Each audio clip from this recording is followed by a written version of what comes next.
We are Steve and Jill. Together, we've been buying and reselling land since the 90s. Our data-centric approach leaves our buyers asking, how can you sell it so cheap? Here on the Land Academy Show. We answer that and more. Steve and Jill here. Hi. Welcome to the Land Academy Show, entertaining land investment talk. I'm Stephen Jack Putella. And I'm Jill DeWitt, broadcasting from special Scottsdale, Arizona. Today, Jill and I talk about using data 101 in your land investing career. Mm-hmm. Special Scottsdale? I don't know. I'm just trying to think of a different S word. I had sizzling, sunny, I say, for California. I said sweet. Today it's special. I'll come up with some other words. Someday it might be sucky. I don't know. It won't be sucky. Are you guys really going to talk about data again? I know. Don't you think you talk about data enough? I thought this show was supposed to be about real estate. Where's the I want to choose paint colors. I want to choose window treatments. I want you to talk about HGTV and buying a rickety, broken down house and making it beautiful. Isn't that what real estate is? No, it's not for us. Stop it. Just stop it. It's about assessor's tax rolls. And it might as well not be about real estate. In fact, what we should probably call this is the Data Academy is what we should call this. That's true. You are right. Before we get into it, let's take a question posted by one of our members on the landinvestors.com online community. It's free. And if you are already a Land Academy member, make sure, put it on your list today. Join us on Discord. I'm making a note to talk about here about the topic because it's important with this data. Okay. Doug wrote, I've got 8 siblings with a 10-acre parcel each. All want to sell to me. They are all clustered together. Problem is, no access. Is this worth contacting a neighboring landowner to try and work out a deal on an easement? Providing I can make that happen, I'd have to get a dirt road built to access the other 7 parcels and then build that easement into each of the deeds. Headache or gold mine waiting for happen. This ties into the Luke thing yesterday. Go. Run the other way. Open the next signed offer and do that deal. That's my advice here. I mean, it's doable. Doug's not nuts, but are you saying because of the time and the energy and the cost and all of that? Yeah. I'll tell you, here's my serious answer. How much money are you actually going to make? If you're going to make a couple $1,000,000, okay. Right. I get it. Then you can start down the year-long path of how long this is going to take. Yeah. And make sure that it doesn't stop you from doing other deals too. It's true. This is a long, long path. And I've never, I'll phrase this in a question. Have you ever had the sibling thing work out to your favor? Everybody signing at Thanksgiving kind of thing? A few times, but not that. But when there's that many, it's hard. It's the exception for sure. It's not the rule. Exactly. It is hard. Often one of them gets a stick up there, whatever, and they decide they don't want to sell at that price or something. It's really hard to get 8 on the same page. It's very true. I mean, siblings are famous for fighting with each other at the time of death, parents' death. Oh, they just meant like in general. I mean, they're famous for fighting with each other anyway, but specifically when everyone breaks the will out and says, the worst thing you can do is, Jill and I are going through this estate planning right now. The absolute worst thing you can do as a parent to your heirs is say, the daughter gets 50% and the son gets 50%, and you guys work it out, knock yourselves out. Right. Well, yeah, whatever it is, I don't know. Yeah, exactly. Instead of how about you just create 2 bank accounts and put one in, or whatever, however it works out. Here's 2 pieces of real estate. You get this one, you get this one. Mm-hmm. I understand. Today's topic. I mean, should we say anything else about this? Doug, I'm sorry, but I wouldn't do this deal at all. No, we talked about this. Didn't we talk about, I think we talked about this on a Thursday call too. So he got real-time feedback from us then too. So it's good. This is a good time to say this. We aren't here to be uncomfortable, have a terrible time, and struggle. Or pick on anybody. We are here to make our lives easier and better and create wealth for ourselves so we can have more free time. And whatever your hobby is, do it more. Mm-hmm. And deals like this are just going to create huge problems in your life versus just buying a piece of property and reselling it without ever going there and seeing it and collecting the money and laughing. You're right. That's what this is supposed to be about. And this deal is not traveling down that path. That's true. Today's topic, using data 101 in your land investment career. This is the meat of the show. Go back to 1998. Here's what happened to me in 1998. I walked into the assessor's office in Maricopa County. I plopped down $35. And the assessor, the woman behind the counter at the assessor's office, slid across the counter a CD. And it said tax roll on it. That's she slid across the counter. Like, where are you going with that? And the assessor, Betty, slid right across that counter. Wow, Jill, where's your mind? I don't know. It's just the way it came out. Like, what the heck?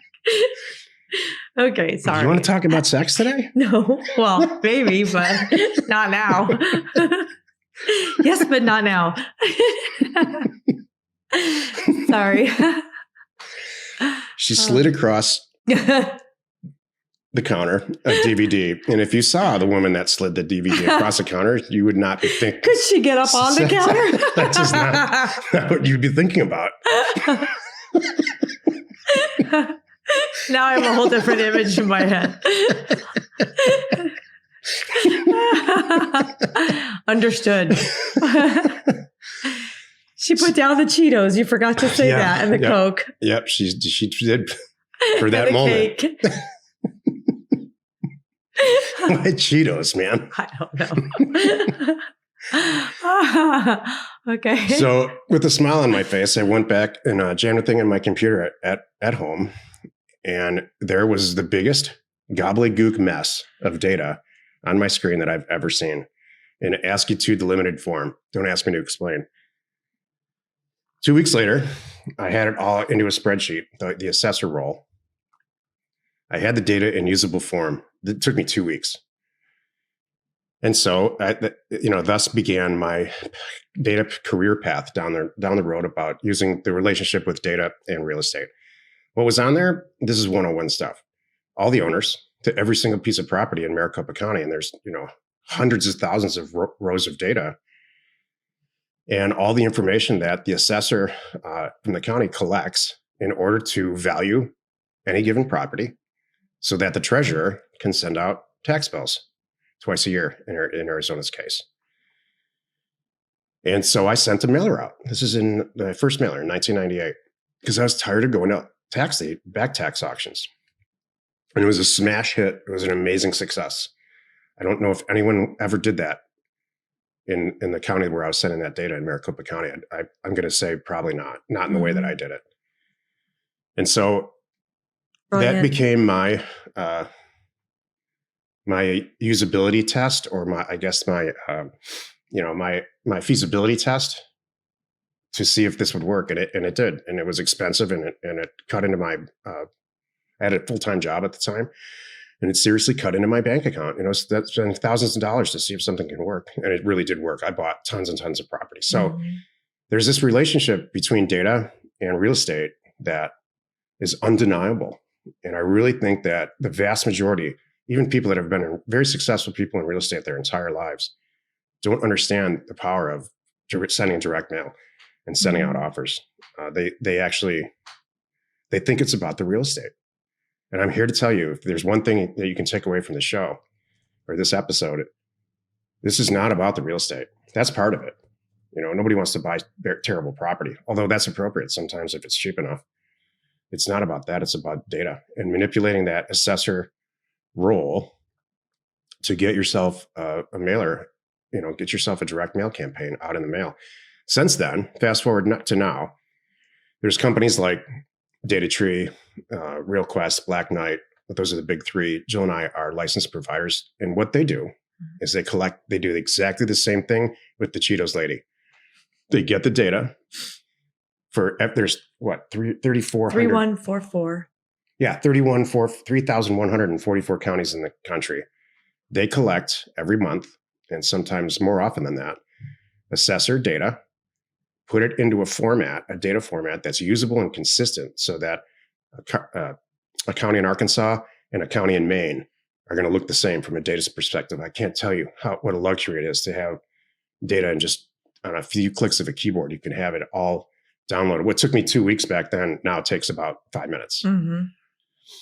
So it's that assessor data, and the source of the data is exactly the same as that CD. They just make it a lot easier. And so again, since then, Jill and I, first me on my own, and then Jill and I, since 2015, have been one by one creating these tools that we used ourselves to make this incredibly simple. We're licensed providers on this data. That's great. We own a company called Data Offers 2 Owners, the number 2, which is a bulk mail company specifically designed for real estate investors to get these offers in the mail. So you don't have to learn all the stuff that I had to that there's no real learning curve. There's just a talk in Discord. It was yesterday. It was last night. There's a brand new member complaining about the $75 a month that it costs for NeighborScoop. Oh. And they don't understand why NeighborScoop's necessary at all, because they can look it up on Google Earth, and there's all these other tools, and I didn't have to say anything. No, go right ahead. There were 10 people that went in there and said, okay, listen, idiot. Yeah.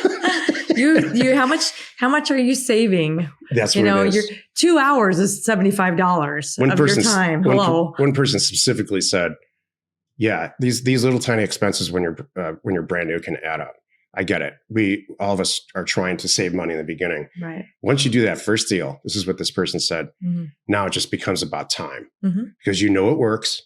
You know that there's hordes of money to be made, and that it's not just a race against the clock. And so the NeighborScoop, I watched Jill take a phone call from a potential seller.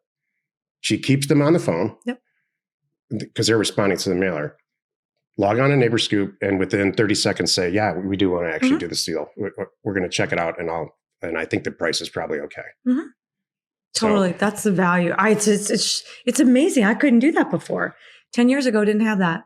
So I think that's a pretty good data. 10 years ago, I'd hang up the phone and go, okay, now I got to find this thing. I got that. This is going to be good. In some places, it was hard to find them. Mm-hmm. So then I'd have to come. I used to have to cut myself off. I would give myself like an hour. If I couldn't find it, I'd come to you. But I would really try on my own. So that's a pretty good summary of Data 101 without getting into the real details. Yeah, that's kind of what I have. Using Data 101, I wrote down, well, there's the acquisition. You need the data, all the seller information that you just talked about. You need, and then you're into do I want to buy this property now? That's your due diligence period, or engineering. And you have to have all that property data and mapping data and everything that we have. That's NeighborScoop. And then the third thing is now I'm selling it. So I need data to help me determine sales prices and things like that. So that's what I wrote down. I had a funny note too. This is so interesting to me. We are just data. Well, you're a data person. You have turned me into a data person. Oh, no. So no, yeah, I guess I'm not really. I still feel my way through everything. Let's be honest. Yeah. But you are a data person. And it's so funny to me because I was just thinking about everything that we've done is data. You won't buy a vehicle without running the data on it. See, you're like where we live, there's data. Probably the number of children we have has data involved in it. Where that absolutely has. Absolutely has. There's data involved in that. Where kids go to college, I'm sure there's data. I know that. High school, there's data. This is truth, everyone. He picks schools and things based on their numbers, on where these kids are going to college, how their testing scores are. It's all about the data. So the last 3 places we've lived was because of the school systems. Mm-hmm. Yeah. So it's no shocker that this is what we do for a living. Why? Because if you look at the numbers, please give me one other possible business avenue where you could make these numbers. This is a great discussion. And I'm glad it became this, because I don't know what other business you can possibly get into with very little money and be successful in 2 weeks. Mm-hmm. Exactly. You can't buy a company. That's very expensive. Sure. You can't. Of course, you can buy all kinds of companies, but there's going to be like this. Unless you're in the business, there's a learning curve. You're right. And a lot of risk. Mm-hmm. I don't see any risk in sending a mailer out. spending $1,500 on a 3,000 unit mailer, I don't need a lease. I don't need an office. buying 3 or 4 properties for half of what they're worth, Mm-hmm. reselling them immediately, and then counting the money. Like that's our whole business model. Mm-hmm. So I don't know what's better than that. Exactly. And specifically in real estate, I don't know what from a land. That's why we chose, none of this is on accident. That's what I'm We saying. didn't choose land as a real estate type Right. because it was just convenient. We chose it because it's ridiculously simple, in my opinion, to buy a piece of land, never go look at it, Mhm. dress it up on the internet, and sell it for more. It's very hard to do that with houses. We talk about this a lot. Like I talk on Clubhouse about this. One of the beautiful things about land is you can double your money, period. You can't do that with a house. No. Don't expect to do that That's with right. a house. You can do it right and make money, sure, but not like this. It's very different. You can do it if you improve the asset, but now you're in the real estate business. Yeah. I don't want that. I want to be in the Even data then, business. yeah, I don't exactly. want to improve it. I want to just make money. I don't want to buy something, tear it down. No. I mean, that would be the only way you could maybe double your money. I buy something where I'm buying it for the dirt. I tear it down.